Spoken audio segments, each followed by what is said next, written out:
চিন্তা করে দেখো না কবরে কি যাইবা না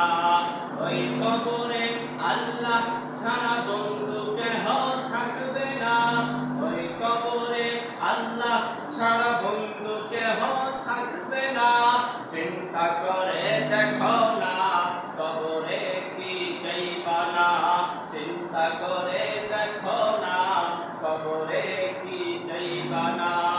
ওই কবরে মাওলা ছাড়া বন্ধু কেহ থাকবে না ওই কবরে আল্লাহ ছাড়া বন্ধু কেহ থাকবে না চিন্তা করে দেখো না কবরে কি যাইবা না চিন্তা করে দেখো না কবরে কি যাইবা না এই দুনিয়ায় সবই পর কবর যে তোর আসল ঘর এই দুনিয়ায় সবই পর কবর যে তোর আসল ঘর কেমন সেটাই থাকবি একা একটু ভেবে দেখো না চিন্তা করে দেখো না কবরে কি যাইবা না চিন্তা করে দেখো না কবরে কি যাইবা না আলহামদুলিল্লাহ সমস্ত প্রশংসা সমস্ত সেফতসানা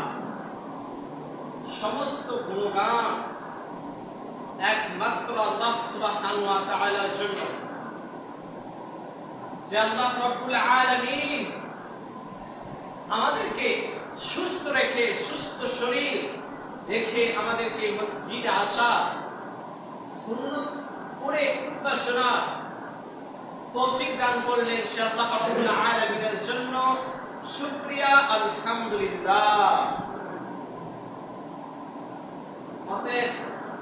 সে আল্লাহ রাব্বুল আলামিনের জন্য আবারও শুকরিয়া আদায় করি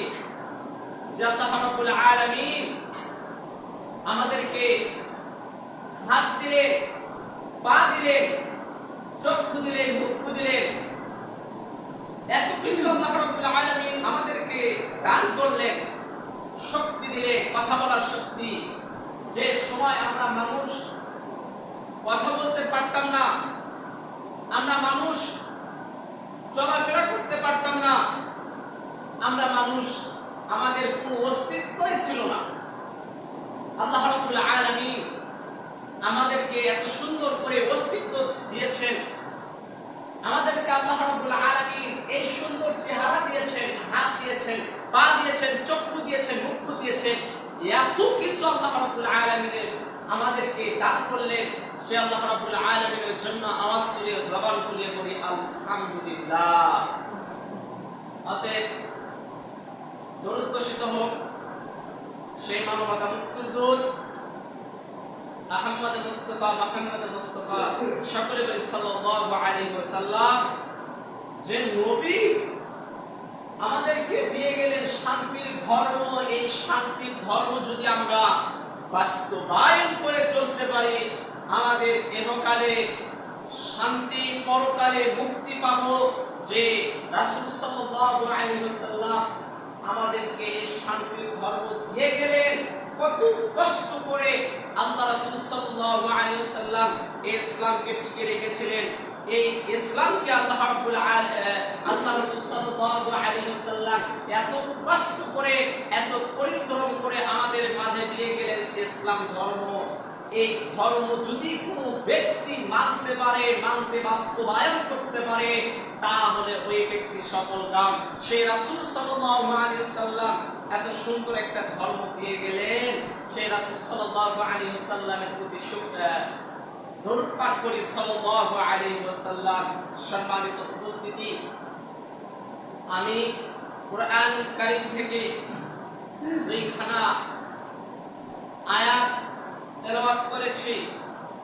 নবী সাল্লাল্লাহু আলাইহি ওয়াসাল্লামের অসংখ্য হাদিস থেকে একটা হাদিস পাঠ করেছি উক্ত আয়াত এবং হাদিসকে সামনে রেখে আমি আমার বিষয়বস্তু ইতি করার চেষ্টা করব ইনশাআল্লাহ তাআলা বক্তব্যের শুরুতেই বলে রাখছি বেশ কয়েকটা স্টেপে কথা হবে ইনশাআল্লাহ তাআলা আমাদের পারিবারিক জীবনে আমরা কিভাবে